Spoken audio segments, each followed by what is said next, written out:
إن الحمد لله نحمده ونستعينه ونستغفره ونعوذ بالله من شرور أنفسنا ومن سيئات أعمالنا من يهد الله فلا مضل له ومن يضلل فلا هادي له أشهد أن لا إله إلا الله وحده لا شريك له وأشهد أن محمدا عبده ورسوله صلوات الله وسلامه عليه ثم أما بعد. Jamaah sekalian rahimani wa iyyakum jami'an, alhamdulillah, segala puji bagi Allah Subhanahu wa taala awalan wa akhiran, dan kita memuji Allah Subhanahu wa taala alladzi bi ni'matihi tatimmus shalihat.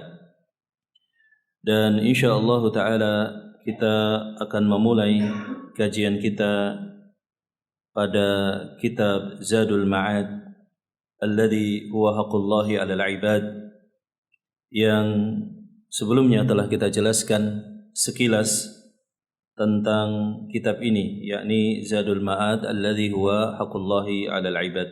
Zadul Ma'ad maksudnya fi hadi khairil 'ibad. Naam, kita masuk pada pembahasan awal kitab ini, Syama'ilun Nabiyyi sallallahu alaihi wasallam, mengenal tentang sejarah hidup Rasulullah sallallahu alaihi wasallam.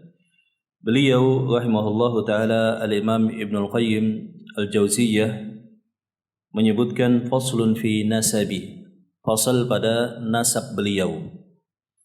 Dan kelebihan bangsa Arab, mereka menekankan pada nasab, di mana masing-masing keluarga biasanya mencatat nasabnya. Hal yang seperti ini mungkin sedikit atau jarang atau tidak kita temukan di masyarakat kita di Indonesia, di mana hal ini juga berkesesuaian dengan tuntunan al-Islam, supaya setiap keluarga itu membuat pohon nasab, ya, di mana seseorang tahu bapaknya siapa, kemudian kakeknya, kemudian bapak kakeknya, terus ke atas. Begitu juga dari baik jalur bapaknya maupun dari jalur ibunya.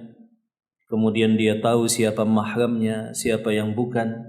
Bahkan jikalau itu ada saudara sepesusuan. Nah, ini adalah hal yang penting, sehingga silaturahmi terjamin, sehingga seseorang bisa menunaikan hak-hak nasab antara satu dengan yang lainnya. Nah, beliau menyatakan faslun fi nasabi, pasal pada penjelasan nasab Rasulullah sallallahu alaihi wasallam. Wa huwa khairu ahli al-ardi nasaban 'alal itlaq. Maka Rasulullah sallallahu alaihi wasallam adalah seorang manusia yang nasabnya terpilih paling baik secara mutlak. Wa a'da'uhu kanu yashhaduna lahu bidzalik. Bahkan musuh-musuh Rasulullah sallallahu alaihi wasallam, contohnya adalah Abu Sufyan, ketika ditanya oleh Raja Najasyi. Begitu juga musuh-musuh Rasulullah SAW yang lainnya. Mereka mengakui bahwa Rasulullah SAW berasal daripada nasab yang terpilih, nasab yang paling baik. Fahuwa Muhammadun, dan Rasulullah SAW, beliau adalah Muhammad ibnu Abdullah. Ya, Muhammad ibnu Abdullah ibn Abdul Muttalib ibn Hashim ibni Manaf, kalau kita sebutkan, ibni Qusay ibni Kilab ibn Murrah ibn Lu'ay ibn Ghalib ibn Fihr ibn Malik ibn Nadar bin Kinanah ibn Huzamah bin Mudrikah ibn Ilyas, dan Ilyas bin Mudar bin Nizar bin Ma'ad, sampai kepada Adnan. Inilah yang disepakati oleh para ulama nasab Rasulullah SAW, sampai kepada Ma'ad bin Adnan. Dan Adnan itu adalah anak keturunan daripada Ismail alaihi salam, anak daripada Nabi Ibrahim, yang disebut dengan Dzabih an-Nabi sallallahu alaihi wasallam. Telah kita jelaskan bahwa yang dimaksud dengan Dzabih atau anak sulung yang disebutkan kisahnya di dalam Al-Quran, yang akan disembelih oleh Nabi Ibrahim, itu adalah Nabi Ismail dan bukanlah Nabi Ishaq. Walaupun umat Yahudi atau Nasrani, ya, mereka mengklaim bahwa anak sulung tersebut adalah Al-Ishaq. Nah, maka keturunan Ismail itu adalah menjadi bangsa Arab, dan kemudian keturunan Nabi Ishaq itu menjadi Bani Israel. Naam. Ila hahuna ma'lumus sihhati muttafaqun alaihi bainan nassabin. Dari Rasulullah SAW bin Abdullah bin Abdul Muttalib terus sampai kepada Ma'ad bin Adnan. Nasab ini disepakati oleh para ahli nasab. Di masyarakat Arab itu memang ada an-nasabin. An-nasabin itu adalah seseorang yang paling paham terhadap silsilah keturunan daripada klan-klan atau keluarga dan suku-suku di Arab. La khilafa fihi albattah, tidak ada perbedaan sama sekali. Dari Rasulullah SAW bin Abdullah bin Abdul Muttalib terus demikian sampai kepada Ma'ad bin Adnan. Wala khilafa annahu wulida bijawfi Makkah, dan tidak ada perbedaan pendapat di kalangan para ulama Rasulullah SAW itu dilahirkan di Mekkah. Wa anna maulidahu kana amal fil, dan adalah lahirnya Rasulullah SAW pada tahun gajah. Di sini ada kesepakatan bahwa Rasulullah SAW dilahirkan hari Senin dan beliau diangkat menjadi Nabi hari Senin. Nah, lalu bagaimana tentang tanggalnya? Bagaimana dengan tanggal kelahiran Rasulullah SAW dan tahunnya? Tadi telah kita sebutkan bahwa para ulama sepakat tentang harinya, dan memang tidak ada perhatian khusus ditulis oleh ahli sejarah dari sejak hidupnya Rasulullah SAW sampai beliau wafat, kurang lebih sekitar 40 tahunan setelah beliau wafat, itu tidak ada penelitian khusus dan perhatian khusus tentang tanggal kapan Rasulullah SAW dilahirkan. Nah, karena itulah Al-Imam Ibnu Katsir menyebutkan dalam buku sejarah yang beliau tulis, Sirah An-Nabi SAW, yang ditulis oleh Al-Imam Ibnu Katsir rahimahullah. Begitu juga hampir semua kitab sirah menyebutkan bahwa yang disepakati itu adalah Yaumul Itsnin, harinya, hari Senin. Lalu bagaimana dengan tanggalnya? Tanggalnya ternyata catatannya sangat banyak. Sebagian menyebutkan adalah tanggal 9 Rabiul Awal. Tanggal 9 Rabiul Awal. Sebagian catatan ahli sejarah yang lainnya itu mencatat tanggal 12 Rabiul Awal, atau yang lainnya tanggal 18 dan tanggal 20. Jadi untuk bulan Rabiul Awal catatannya ada kurang lebih 4 tanggal. Tanggal 8, tanggal 12, tanggal 18 dan tanggal 20. Berbeda catatannya dari kalangan para ulama ahli sejarah. Kemudian ada juga yang menyebutkan pada bulan Ramadan, kaul yang lain, pendapat yang lainnya. Dan ada juga pendapat yang menyebutkan dilahirkan pada bulan Rajab. Maka tanggalnya berbeda, bulannya juga berbeda. Kemudian ahli sejarah yang bernama Al-Mubarakfuri dan ahli-ahli sejarah yang lainnya setelah meneliti mereka menyatakan kemungkinan besar wallahu taala alam bisawab, yang lebih kuat adalah kelahiran beliau SAW tanggal 9 Rabiul Awal.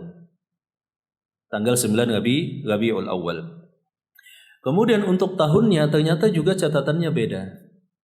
Catatannya beda. Dengan validitas yang sama juga, tidak ada yang pasti.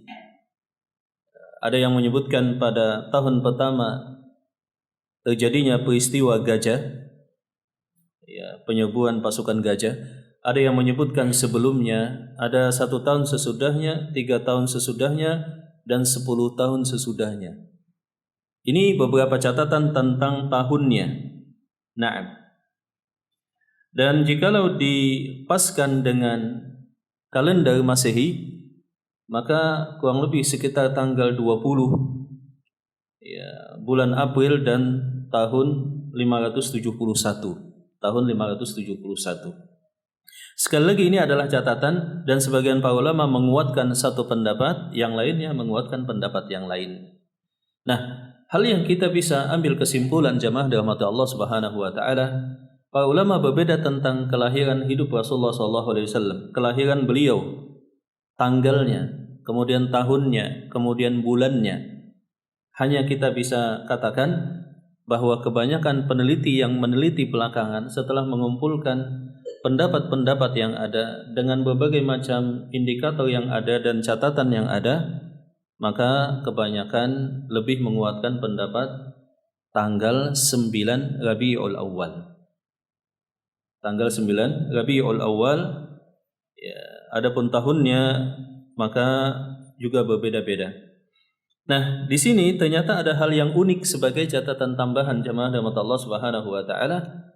Para ulama sepakat bahwa wafatnya Rasulullah SAW dari semua catatan kitab yang ada, sejarah yang ada, ternyata bahwa wafatnya Rasulullah SAW adalah tanggal 12 Rabiul Awal.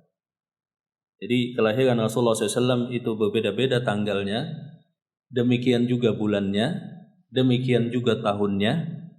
Tetapi ada satu hal yang pasti, harinya hari Senin. Kemudian yang kedua, para ulama sepakat, adapun meninggalnya Rasulullah SAW itu catatannya hanya satu saja, yaitu tanggal 12 Rabiul Awal. Nah, di sini sebagai hikmah, kalau kita bisa ambil hikmah, ada dua jemaah rahmat Allah Subhanahu wa taala. Yang pertama adalah ternyata kaum muslimin, para sahabat terutama, kemudian tabi'in dan tabi'ut tabi'in yang mereka hidup bersama Rasulullah SAW atau dekat masa kehidupan beliau dengan masa hidupnya Rasulullah SAW, ternyata mereka tidak memberikan atau tidak menaruh perhatian khusus tentang kapan dilahirkannya Rasulullah SAW. Maksudnya adalah bahwa mereka tidak menganggap tanggalnya lahir Rasulullah SAW adalah satu hal yang sangat penting. Sebab jikalau penting, kemudian diberikan perhatian khusus, maka akan ada catatan yang para ahli pencatat sejarah kemudian akan menyepakatinya. Katakanlah jikalau para sahabat menyepakati tentang, maksudnya menaruh perhatian yang sangat khusus kepada tanggal kelahiran Rasulullah SAW, karena mereka hidup bersama Rasulullah SAW, tentu mereka akan mengingatnya, meriwayatkannya, dan catatan yang ada juga akan sama. Ketika berbeda-beda catatan tentang tanggalnya kelahiran Rasulullah SAW menunjukkan satu hal, bahwa mereka tidak menganggap bahwa tanggal dan bulan kelahiran Rasulullah SAW adalah sebagai hal yang sangat spesial. Tanggalnya, adapun kelahiran Rasulullah SAW ke dunia itu memang hal yang sangat spesial. Wa ma arsalnaka illa rahmah, tidaklah kami utus engkau wahai Rasulullah SAW bermula dari kelahiran beliau, kecuali hadirnya Rasulullah SAW di muka bumi ini adalah sebagai rahmat daripada Allah Subhanahu wa taala. Naam. Demikian.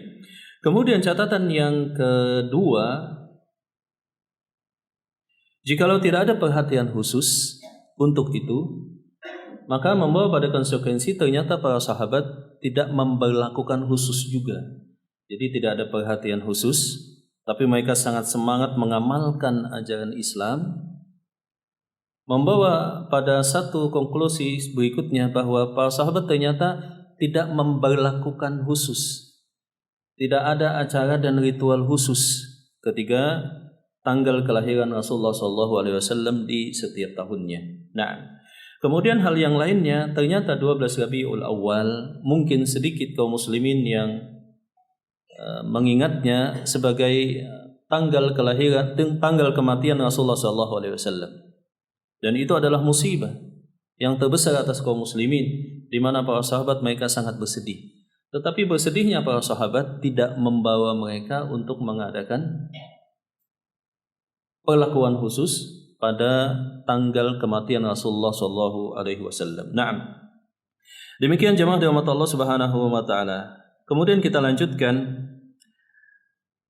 Fakafalahu jadduhu Abdul Muttalib. Maka Rasulullah SAW ketika beliau dilahirkan, ketika di dalam kandungan, Nah, meninggal bapak beliau, dan saat itu ibunda beliau hamlun, beliau sedang dalam keadaan hamil. Jadi Rasulullah SAW wafat ketika beliau di tengah kandungan. Wala khilafa anna ummahu matat baina Makkah wal Madinah, dan ketika Aminah ziarah ke kubur suaminya Abdullah, dan di tengah perjalanan antara Mekah dan Madinah di satu tempat yang bernama Abwa, saat itu usia Rasulullah SAW dalam satu riwayat disebutkan 6 tahun, yang lain menyebutkan catatannya 7 tahun atau masuk usia 7 tahun, maka wafatlah ibunda beliau. Jadi beliau yatim. Kalau di istilah kita ada yang disebut yatim piatu gitu Pak ya. Padahal di dalam terminologi Islam hanya ada istilah yatim. Alladzi mata abuhu walam yablugh sinnal bulugh. Definisi yatim itu adalah seseorang yang wafat ayah kandungnya dalam kondisi si anak tadi belum mencapai usia balik. Jikalau sang anak sudah balik, wafat bapaknya, status yatim tadi tidak ada lagi. Jadi status anak yatim dengan konsekuensi misalkan nggak boleh makan harta anak yatim, atau misalkan ada keutamaan khusus barang siapa yang memelihara anak yatim itu bagaikan kelak di surga bersamaku seperti ini, kata Rasulullah SAW. Maka definisi yatim tadi merujuk pada seorang anak meninggal bapaknya, usianya apa tadi? Belum mencapai usia balik. Nah, demikian. Fakafalahu jadduhu Abdul Muttalib. Kemudian setelah ibunya, Rasulullah SAW diasuh oleh kakek beliau yang bernama Abdul Muttalib. Ya, Abdul Muttalib. Dan tentang apakah Rasulullah SAW dikhitan, kata Imam Ibnu Qayyim, itu ada 3 pendapat. Pendapat yang pertama adalah sebagian para ulama menyebutkan Rasulullah SAW mempunyai keistimewaan. Ketika beliau dilahirkan, beliau sudah dalam keadaan makhtun, sudah dikhitan. Jadi ketika dilahirkan sudah dalam keadaan dikhitan. Salawatullahi wassalamu alaihi. Adapun pendapat yang kedua bahwa beliau dikhitan ketika dilakukannya bedah oleh malaikat Jibril, ketika dikeluarkan noda di dalam kalbu beliau dan dicuci dengan air Zam-Zam, itu dikhitan sekalian. Ini catatan yang kedua. Catatan yang ketiga berpendapat bahwa beliau dikhitan oleh kakek beliau yang bernama Abdul Muttalib ketika beliau diasuh oleh pamanda beliau Abdul Muttalib. Dan wallahu taala alam bisawab mana yang lebih sahih. Naam. Wali Rasulullah SAW nahwu 8 sinin, dan Rasulullah SAW ketika mencapai usia 8 tahun wafatlah pamanda beliau Abdul Muttalib. Thumma kafalahu ammuhu Abu Talib. Kemudian beliau diasuh oleh pamanda beliau, anak daripada Abdul Muttalib yang bernama Abu Talib. Pamanda beliau, bapak daripada Ali bin Abi Talib. Ali bin Abi Talib. Wastamarat kafalatuhu lah, dan demikianlah terus diasuh oleh Abu Talib. Falamma balagha 12 sanatan kharaja bihi ammuhu ila Syam. Ketika mencapai usia 12 tahun, beliau diajak oleh paman beliau untuk berdagang ke negeri Syam. Dan profesi masyarakat Arab kaum Quraisy itu rata-rata memang adalah pedagang.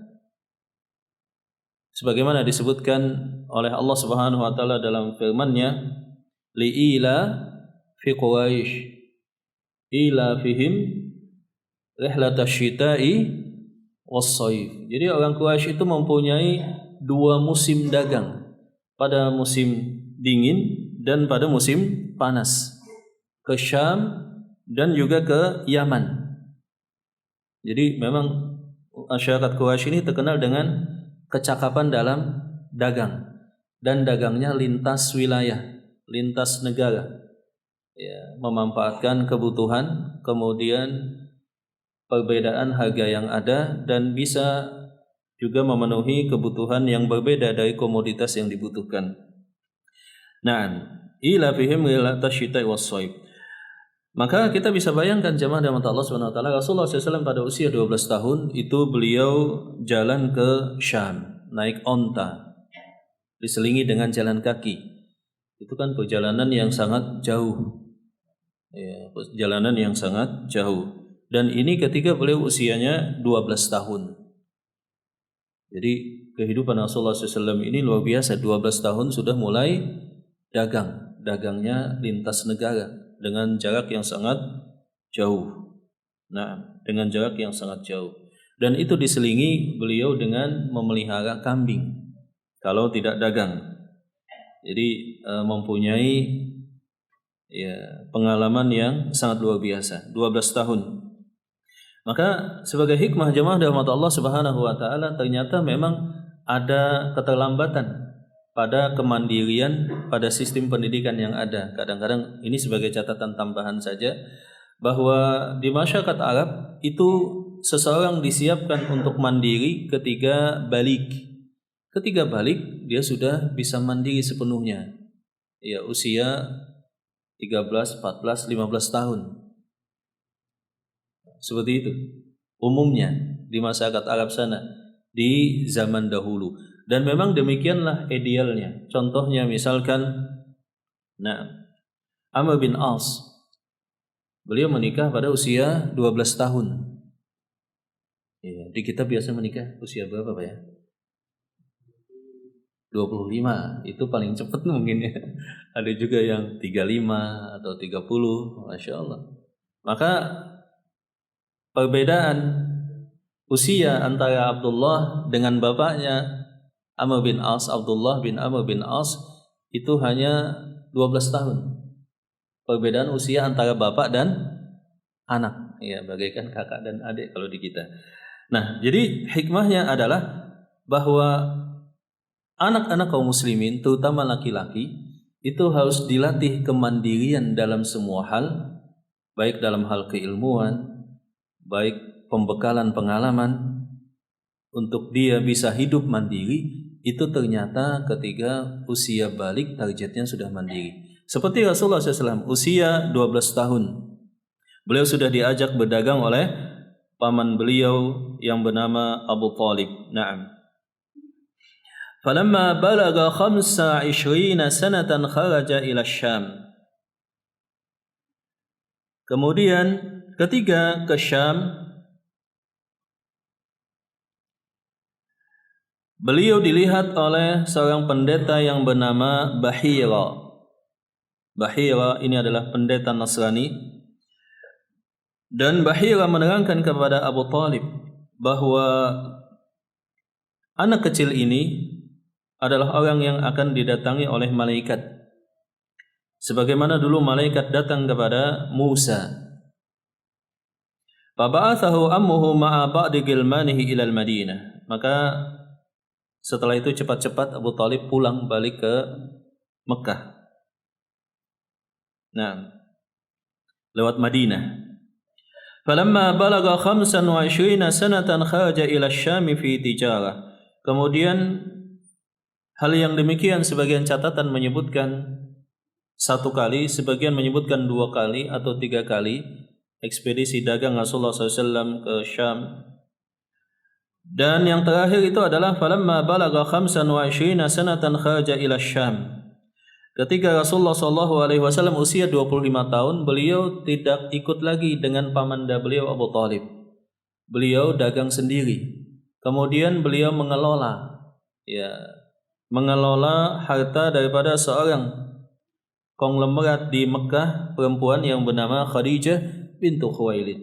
Ya, beliau sudah bisa masuk pada tahapan aset manajemen dari seseorang yang sangat kaya. Dan beliau yang mengelola.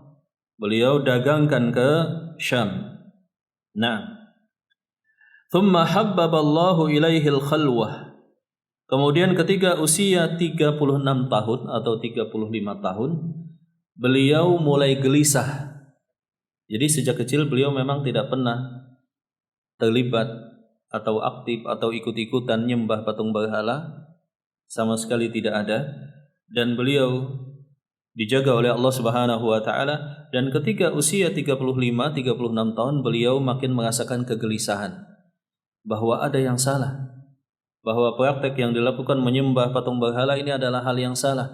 Maka Rasulullah SAW gelisah, beliau melakukan tahannuth atau menyepi, ya merenung, melakukan kontemplasi, mengharapkan hidayah atau wahyu daripada Allah Subhanahu wa taala. Naam. Wa kana yakhlu bi ghari Hira, dan adalah Rasulullah SAW beliau menyepi di gua Hira. Yata'abbadu fihi al-layali dhawatal adadi, dan beliau beribadah kepada Allah, fokus ibadah di gua Hira tadi dengan membawa bekal. Terkadang satu malam, terkadang satu hari satu malam, atau 2 hari 2 malam, atau semisalnya, kemudian beliau pulang ngambil bekal kembali. Artinya di sini kita bisa ambil catatan bahwa Rasulullah SAW mulai fokus pada dakwah itu ketika usia 36, dalam artian beliau tidak mengurusi bisnis lagi. Beliau tidak mengurusi harta istri beliau lagi yang bernama Khadijah tadi. Naam. Falam yakun syai'un abghadha ilaihi min dzalik. Maka Rasulullah SAW merasakan kegundahan dan juga kebencian terhadap praktik yang dilakukan oleh masyarakatnya, yakni menyembah patung berhala. Falamma kam maula lahu 40 asyraka alaihi nurun nubuwati wa akramahu Allah Ta'ala birisalatih. Ketika usia 40 tahun, maka Allah Ta'ala menurunkan wahyu yang pertama, dan Allah Ta'ala muliakan beliau, diangkat menjadi Rasul dan Nabi. Wala khilafa anna mab'athahu kana yawmal itsnin, dan tidak ada perbedaan pendapat, wahyu tersebut diturunkan awal mula pertama pada hari Senin. Pada mula pertama hari Senin. Naam, ketika malaikat Jibril datang kepada beliau, kemudian menyatakan, Iqra ya Muhammad, bacalah wahai Muhammad, maka Rasulullah SAW menyatakan, ma'ana biqari, aku tidak bisa membaca. Kemudian dipeluk oleh malaikat Jibril, diulang yang kedua dan diulang yang ketiga. Kemudian malaikat Jibril membacakan firman Allah Subhanahu wa taala 5 ayat di dalam surah Al-Alaq. Naam. Dan di awal daripada sahih Kitabul Bukhari yang diriwayatkan oleh Aisyah, istri Rasulullah SAW, di sana disebutkan tentang beberapa cara Allah Ta'ala menurunkan wahyu kepada Rasulullah SAW. Terkadang melewati ru'ya as-sadiqah, lewat mimpi yang baik. Nah, biasanya Rasulullah SAW menerima wahyu dalam bentuk mimpi itu ketika mendekati waktu salat subuh. Nah, atsaniyah ma kana yulqihi al-malaku fi ru'i wa qalbi min ghairi ayyara. Yang berikutnya, terkadang Allah Ta'ala langsung memasukkan ke dalam hati Rasulullah SAW lewat malaikat Jibril tanpa Rasulullah SAW melihat Jibril alaihi salam. Yang ketiga disebutkan di dalam hadis riwayat Aisyah bahwa terkadang dengan cara yang lainnya, bahwa Rasulullah SAW didatangi oleh malaikat Jibril dalam bentuk seorang rupa laki-laki manusia. Kemudian dibacakan tentang wahyu Allah Subhanahu wa taala. Dan wahyu Allah Subhanahu wa taala ketika diturunkan, Rasulullah SAW biasanya merasakan beban yang sangat luar biasa. Inna sanulki 'alaika qawlan thaqila. Kami akan memberikan kepada engkau wahai Muhammad firman Allah Ta'ala yang sangat berat. Maka Rasulullah SAW ketika di atas onta itu sampai terduduk onta ketika beliau menerima wahyu saat beliau posisinya di atas onta. Nah, jemaah rahmat Allah Subhanahu wa taala, beliau diangkat menjadi nabi dan rasul dengan surah Al-Alaq. Nah, diangkat menjadi nabi maksudnya dengan surah Al-Alaq. Dan Rasulullah SAW dari catatan yang ada tadi sebagaimana kita katakan, sepakat bahwa diangkat usianya pada usia 40 tahun. Maka usia 40 tahun ini jamaah rahmat Allah Subhanahu wa taala mempunyai dimensi usia yang sangat penting bagi seorang manusia. Sebab para nabi dan rasul rata-rata memang di dalam hadis Rasulullah SAW diangkat menjadi nabi dan rasul pada usia 40 tahun. Tentu ada hikmah di sebaliknya. Kenapa kok para nabi dan rasul itu diangkat pada usia 40 tahun? Ada hikmah yang sangat luar biasa. Dan ini juga menjadikan satu perenungan sendiri bagi setiap manusia ketika usianya sudah mencapai usia 40 tahun. Berarti itu adalah usia kematangan. Kecuali satu catatan, ada satu riwayat yang menyebutkan bahwa Isa bin Maryam adalah seorang nabi dan rasul diangkat pada usia 30 tahunan. Ini mungkin agak berbeda. Walaupun sebagian para ulama menyatakan bahwa hadis ini lemah, riwayat ini lemah dan dikembalikan kepada umum bahwa semua nabi dan rasul itu diangkat rata-rata pada usia 40 tahun. Nah, pada usia 40 tahun. Jemaah dirahmati Allah Subhanahu wa taala, kemudian kita lanjut pada pembahasan berikutnya tentang tahapan dakwah Rasulullah sallallahu alaihi wasallam. Sebagaimana kita ketahui, setelah menerima wahyu dan itu dimulai pada tahapan yang pertama, Rasulullah sallallahu alaihi wasallam menerima wahyu, kemudian beliau berdakwah kepada keluarga beliau. Wa anzir ashiratakal aqrabin. Berikanlah peringatan, berikanlah dakwah kepada keluarga engkau terdekat. Maka dari keluarga Rasulullah SAW yang terdekat itu yang masuk Islam yang pertama kali adalah istri beliau, Khadijah bintu Khuwailid, dari kalangan perempuan. Yang kedua dari anak kecil itu adalah Ali bin Abi Thalib. Nah, dan inilah dari kalangan keluarga beliau yang terdekat. Begitu juga dari kalangan laki-laki dewasa itu sahabat beliau, yakni Abu Bakar radhiyallahu taala anhu. Adapun keluarga yang lainnya, contohnya adalah Abu Thalib, maka beliau menolak dakwah Rasulullah sallallahu alaihi wasallam. Beliau katakan bahwa kalaulah bukan karena celaan kaumku, maka aku akan masuk ke dalam Islam, wahai keponakanku. Ya. Dan itu memang dijaga serta diwanti-wanti oleh Abu Lahab, ya, oleh Abu Lahab paman Rasulullah SAW yang lainnya kepada Abu Thalib. Dan akhir kesudahan daripada Abu Thalib adalah bahwa beliau tidak masuk ke dalam al-Islam. Dan Allah Ta'ala saat itu menurunkan firman-Nya, innaka lan tahdi man ahbabta walakinnallaha yahdi man yasha. Wahai Muhammad, janganlah bersedih, engkau tidak bisa memberikan hidayah kepada orang yang kau cintai, dan Allah lah yang berkehendak memberikan hidayah kepada orang yang dicintai. Jadi paman Rasulullah SAW itu yang beriman adalah Abbas bin Abdul Muttalib. Kemudian itu menjadi bapak daripada Ali bin Abi Thalib, dan ini disebut dengan Ahlul Bait Rasulullah sallallahu alaihi wasallam. Ahlul Bait Rasulullah sallallahu alaihi wasallam itu yang pertama adalah dari kalangan mereka yang masuk ke dalam Islam daripada Bani Abdul Muttalib, dari Bani Hashim, yakni Abbas dan anak keturunan Abbas yang masuk ke dalam al-Islam, di antaranya adalah Abdullah bin Abbas. Begitu juga Abu Thalib tidak masuk ke dalam Islam, tapi anak beliau yang bernama Ali bin Abi Thalib masuk ke dalam al-Islam. Sebagai catatan tambahan, kalau kita coba melihat kenapakah sahabat Ali bin Abi Thalib menjadi Ahlul Bait Nabi Rasulullah SAW. Dalam Islam kan ada terminologi jamaah. Terminologi itu adalah Ahlul Bait, Ahlul Bait. Sebagian orang menyebutkan demikian. Ahlul Bait ini adalah kedudukan yang sangat mulia. Ahlul Bait ini adalah orang yang mulia bersama para sahabat. Mereka adalah keluarga Rasulullah sallallahu alaihi wasallam. Ahlu sunnah mencintai para sahabat dan Ahlul Bait. Dua-duanya. Ya, kita mencintai dan menunaikan hak Ahlul Bait Rasulullah sallallahu alaihi wasallam dan juga para sahabat. Nah, di sini sebagai catatan tambahan bahwa Syiah juga menghormati Ahlul Bait. Bedanya Syiah kultus individu pada Ahlul Bait, dan Ahlul Bait versi Syiah berbeda dengan Ahlul Bait versi Ahlus Sunnah.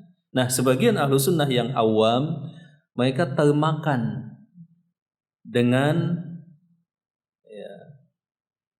klaim Syiah bahwa mereka adalah orang yang sangat cinta kepada Ahlul Bait. Makanya banyak juga dari saudara-saudara kita yang mereka keturunan daripada Arab misalkan, itu simpati kepada Syiah dan kemudian menjadi Syiah. Kenapa? Sebab yang dibahas senantiasa apa tadi? Cinta kepada Ahlul Bait. Mereka katakan bahwa Sunni tidak cinta kepada Ahlul Bait. Klaimnya demikian. Nah, betulkah yang demikian? Salah satu hal yang kita bisa tilik untuk analisa adalah sepakat bahwa Ali bin Abi Thalib adalah Ahlul Bait. Beliau sangat mulia karena Ahlul Bait. Beliau juga sahabat Rasulullah SAW. Nah, pertanyaan yang menggelitik adalah Ali bin Abi Thalib menjadi Ahlul Bait itu karena menikah dengan Fatimah menjadi menantu, ataukah karena beliau adalah keponakan Nabi? Kira-kira jawabannya apa Pak ya? Ali bin Abi Thalib termasuk dalam kategori Ahlul Bait apakah karena beliau sama kakeknya dengan Rasulullah? Karena bapak Ali bin Abi Thalib yang bernama Abu Thalib adalah paman dari Rasulullah SAW, ataukah Ali bin Abi Thalib menjadi Ahlul Bait karena nikah dengan anak Nabi? Ya, kira-kira yang mana Pak ya?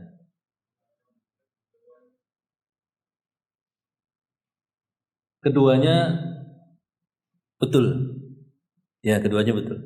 Jadi Rasul Ali bin Abi Thalib itu karena daripada Bani Hashim masuk ke dalam Islam. Ya kan? Kemudian juga beliau bukan keduanya, afwan. Ya, beliau menjadi Ahlul Bait karena apa? Keponakan Rasulullah sallallahu alaihi wasallam. Karena keponakan daripada Rasulullah sallallahu alaihi wasallam. Sebelum beliau menikah dengan anak beliau sallallahu alaihi wasallam yang bernama Fatimah bintu Muhammadin sallallahu alaihi wasallam.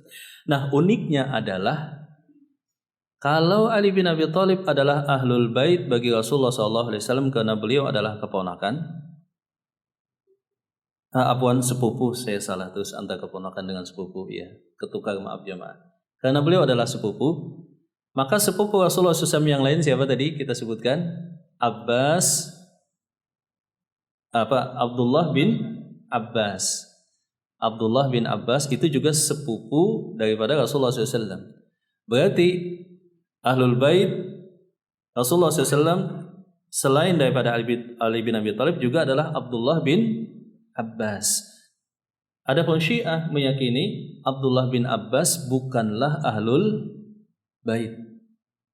Ahlul Bait hanyalah Ali bin Abi Thalib dan anak-anak beliau sallallahu alaihi wasallam. Dan uniknya Syiah meyakini bahwa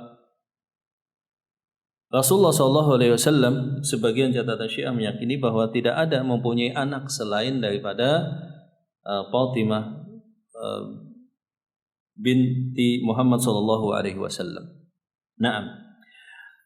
Maka kita pahami, kalaulah Rasulullah SAW saja kalaulah Ali bin Abi Thalib menjadi Ahlul Bait karena menikahi Fatimah, kan Syiah menolak klaim Abdullah bin Abbas sebagai Ahlul Bait. Bisa dipahami jemaah ya. Nah, mereka meyakini Ahlul Bait itu hanya Ali beserta keturunan ke bawahnya karena menikah dengan Fatimah. Pertanyaan berikutnya, apakah status Ahlul Bait Ali bin Abi Thalib saat sudah menikah ataukah dari kecil bersama Rasulullah SAW? Dari kecil. Berarti jawaban yang betul adalah Ali bin Abi Thalib masuk kategori Ahlul Bait karena keponakan sepupu karena sepupu Rasulullah SAW sama statusnya seperti siapa? Abdullah bin Abbas radhiyallahu taala anhu. Nah, mungkin ini singkat kajian kita tentang faidah tentang Ali bin Abi Thalib sebagai ahlul bait Rasulullah sallallahu alaihi wasallam. Kita lanjutkan sedikit lagi jemaah rahmat Allah Subhanahu wa taala. Kemudian tahapan yang berikutnya adalah indzaru qaumi. Beliau mengingatkan kaumnya. Nah, ketika beliau mengingatkan kaumnya ini ada dua tahapan. Yang pertama adalah bisir, ketika dengan rahasia. Ya, beliau 3 tahun atau 3 tahun setengah atau 4 tahun berdakwah secara sembunyi-sembunyi. Kemudian yang kedua, indzaru qaumin ma atau min nadir min qablihi wa humul arabu qatibah. Yang kedua, ketika sembunyi-sembunyi beliau mulai mendatangi suku-suku atau beliau yang didatangi. Secara rahasia beliau sudah menerima tamu-tamu yang mereka masuk ke dalam al-Islam, bertanya awalnya kemudian mendapatkan hidayah. Adapun tahapan yang kelima adalah beliau mengumumkan secara terus terang kepada semua masyarakat dari semua lapisan tanpa pengecualian dari bangsa manusia dan jin, semuanya beliau seru untuk masuk ke dalam al-Islam, dan itu berlangsung sampai beliau wafat alaihi salatu wassalam. Naam. Fa aqama ba'da dzalika 3 sinina yad'u ila Allah subhanahu mustakhfiyan. Maka Rasulullah SAW beliau berdakwah secara sembunyi-sembunyi, ya, pendekatan kepada pribadi satu demi satu, ya, secara sembunyi-sembunyi kurang lebih 3 tahun atau 3 tahun setengah atau lebih, sampai masuklah ke dalam Islam mereka yang disebut dengan as-sabiquna al-awwalun, Khadijah dari kalangan wanita, kemudian Ali bin Abi Thalib dari kalangan anak kecil, kemudian juga Abu Bakar radhiyallahu taala anhu dari kalangan dewasa, kemudian Ammar bin Yasir dan ibunya dari kalangan budak, begitu juga bapaknya, kemudian juga yang lain-lainnya. Thumma nazala alaihi, kemudian turun firman Allah Subhanahu wa taala, fasda' bima tu'maru wa a'rid 'anil musyrikin. Wahai Rasulullah SAW, umumkanlah, terangkanlah dakwah engkau dan berpalinglah daripada orang musyrikin. Sejak saat itu Rasulullah SAW kemudian mengumumkan dakwah secara terang-terangan.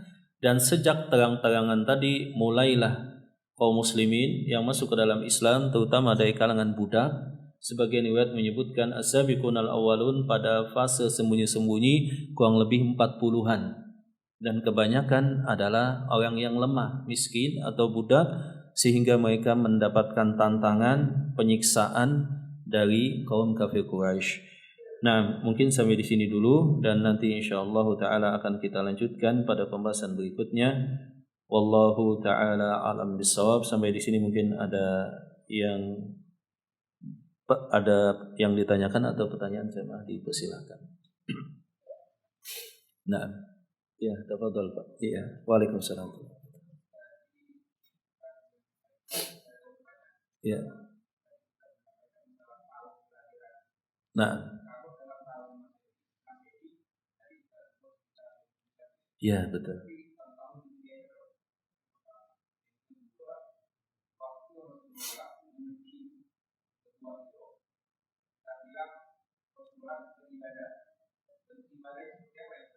Rasulullah SAW. Ya. Nah, jazakallah. Itu Pak ya, 2 pertanyaan Pak ya. Yang pertama tadi tentang Masehi ya, 571, ketika para ulama melakukan komparasi ke penanggalan Masehi antara Hijriah dengan Masehi. Kemudian sebagaimana kita ketahui bahwa penanggalan Masehi itu dilakukan hitungan ya dengan patokan hijrahnya Rasulullah sallallahu alaihi wasallam, bukan kelahiran Rasulullah sallallahu alaihi wasallam. Jadi ketika zaman kekhalifahan Umar bin Khattab berdasarkan usulan daripada Ali bin Abi Thalib dan sahabat yang lainnya, diusulkanlah bahwa harus ada ya kesepakatan, konsensus tentang penanggalan tahun, ya, supaya lepas daripada penanggalan entah itu dari Nasrani, entah itu dari Yahudi, entah itu dari masyarakat jahiliyah. Maka diusulkan dan disepakatilah bahwa momentum hijrahnya Rasulullah SAW, ya, dari sana kemudian bisa dilacak hitung mundur ke belakang dan kemudian ke depannya, itu ketika Rasulullah SAW hijrah. Ketika Rasulullah SAW hijrah ke Madinah pada usia berapa? 50 tahun. 50 tahun. Berarti kalau pertanyaannya adalah tahun berapa Hijriah Rasulullah SAW dilahirkan, berarti tahun berapa Pak? 50 tahun sebelum tahun pertama Hijriah, seperti itu kurang lebih. Nah, pertanyaan yang kedua tentang ketika Rasulullah SAW tahannuts atau menyepi di Gua Hira, itu disebutkan oleh para ulama bahwa sebagaimana firman Allah Subhanahu wa taala, wa wajadaka dhallan fahada. Kami dapatkan engkau wahai Muhammad itu belum mempunyai pegangan, hidayah, patokan, cara beribadah khusus itu kepada Allah bagaimana. Walaupun telah ada syariat nabi-nabi sebelumnya, yakni salat 2 rakaat atau yang semacamnya, tetapi tidak ada catatan khusus tentang bagaimana ibadah Rasulullah SAW di Gua Hira. Maka para ulama menyebutkan dengan bahasa umum, Rasulullah SAW merasa gelisah terhadap praktik penyembahan berhala yang ada, bahwa itu jelas salah. Maka beliau kemudian bertahannuts, menyepi di Gua Hira, merenung, ya, kemudian berdoa. Beliau meyakini ada zat yang maha kuasa. Beliau senantiasa berdoa, semoga ditunjukkan jalan. Ya. Hanya itu yang ada catatannya. Tentang misalkan, tentu saja belum ada zikir khusus, kan begitu ya. Tentu saja belum ada syariat ibadah khusus. Maka wallahu ta'ala bishawab, beliau ke gua, kemudian mengingat Allah Subhanahu wa taala, zat yang maha esa, maha kuasa. Beliau merasakan kegelisahan bahwa kaumnya ini beribadah kepada objek yang seharusnya tidak selayaknya untuk diibadahi. Ya, seperti itu keterangan para ulama, wallahu taala a'lam bishawab. Nah, silakan jemaah, mungkin ada yang lainnya. Ya, waalaikumsalam.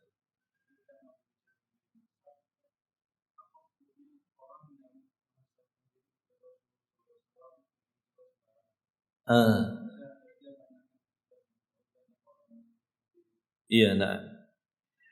Iya, tentu saja mempunyai garis keturunan sampai kepada Fatimah dan Ali bin Abi Thalib, atau sampai kepada Bani Hashim misalkan, itu adalah satu keutamaan dan kemuliaan. Ya, itu adalah satu kemuliaan dan keutamaan pada satu sisi, tapi pada sisi yang lain itu bukan jaminan. Ya. Misalkan kita temukan pada sebagian tempat dengan kasus yang berbeda, ada juga semacam kultus yang namanya Habib itu sangat mulia, seakan-akan enggak bakalan melakukan dosa. Kalaupun dosa itu pasti ada penjelasan di belakangnya atau bagaimana gitu ya. Seakan-akan maka diposisikan dengan posisi yang luar biasa, banyak penghargaan dan keistimewaan khusus di masyarakat. Nah, walaupun melakukan apa yang dilakukan yang itu bertentangan dengan syariat. Misalkan Rasulullah SAW berkata kepada keluarga beliau, wahai Bani Hashim, beribadahlah kalian kepada Allah, fa inni la ugni ankum minallahi syai'a, aku tidak bisa menyelamatkan kalian. Bahkan di ujungnya beliau menyatakan, ya Fatimah binta Muhammadin, wahai Fatimah bintu Muhammad, beribadahlah kepada Allah, fa inni lam ugni anki syai'a, aku tidak bisa menyelamatkan engkau. Beliau juga bersabda, lau anna Fatimah binta Muhammadin binti Muhammadin, seandainya Fatimah bintu Muhammad mencuri misalkan, aku akan tegakkan peraturan yang sama, laqata'tu yadaha. Maka jemaah dirahmati Allah Subhanahu wa taala, mulia nasab, tapi di dalam Islam patokan kemuliaan di hadapan Allah itu beda lagi. Inna akramakum indallahi atqakum. Maka banyak juga habib-habib yang mereka sesuai dengan tauhid, sunnah, lurus. Mereka mengingatkan Habib yang lain. Kemuliaan kita dalam hal nasab ini hanya berarti jikalau kita mengikuti kakek buyut kita, yaitu Nabi Muhammad. Kalau nggak berkecocokan, nggak ada keutamaan sama sekali. Ya, maka banyak juga, masya Allah, dari kalangan anak cicit atau yang disebut dengan sayyid, itu yang mereka konsisten dalam tauhid dan konsisten dalam dakwah. Naam. Lalu bagaimana tidak sesuai? Ya, seseorang kan harus menasabkan kepada bapaknya, bapaknya dan seterusnya, kan begitu. Dan seseorang tidak boleh mengaku kepada selain nasabnya. Nah, bahkan berkenaan dengan ya mungkin keistimewaan yang ada di masyarakat, maka mungkin saja kemudian banyak pihak-pihak yang mengklaim bahwa dia adalah Habib. Dan salah satu fakta yang juga sedikit mencengangkan, jumlah keturunan Nabi yang paling banyak itu di Indonesia. Paling banyak itu maksudnya. Itu mungkin berkaitan dengan masyarakat itu kan luar biasa penghormatannya terhadap keturunan Rasulullah SAW. Maka tentu saja adalah dosa menasabkan kepada selain nasabnya. Maka biasanya ada silsilahnya, ya, dan lain semisalnya, dan itu yang diketahui. Sebagiannya mungkin benar insya Allah, tapi sebagian lagi banyak juga yang mungkin adalah ya tidak betul gitu ya, tidak betul, dan itu adalah dosa, durhaka. Ya, mengaku keturunan Rasul SAW padahal bukan. Seperti itu Pak, kurang lebihnya. Nah, baik, ada yang lain? Kalau nggak salah sekitar 250.000 terakhirnya keturunan Nabi Muhammad SAW di Indonesia. Itu yang tercatat 250.000. Mungkin kalau nggak tercatat ya bisa.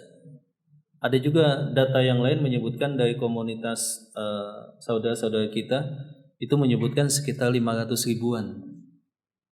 Ya, luar biasa memang.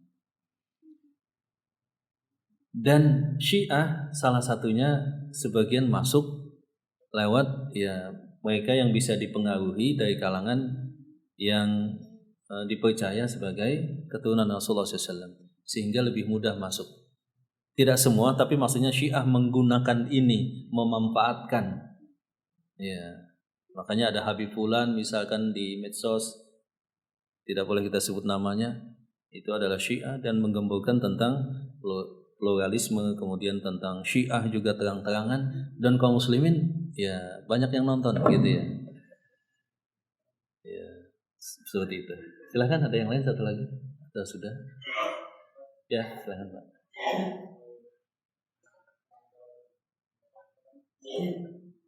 Yatim, betul. Kalau di Islam ibunya meninggal tidak ada sebutan apa-apa Pak. Kalau kita kan piatu.